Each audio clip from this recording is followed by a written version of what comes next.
Hi everybody, I hope you are doing well.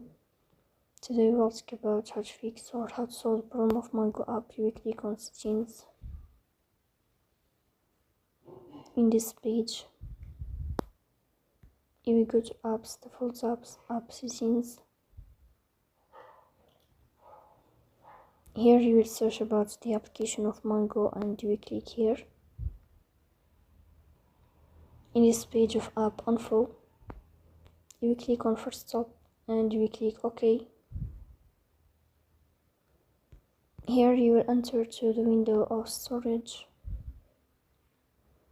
Then here you will click on clear cache. In this page you will turn on your airplane mode and you will turn off your airplane mode again to fix that problem. So that's all. Don't forget to support us, bell icon, subscribe. See you next time and thank you for your watching and your attention.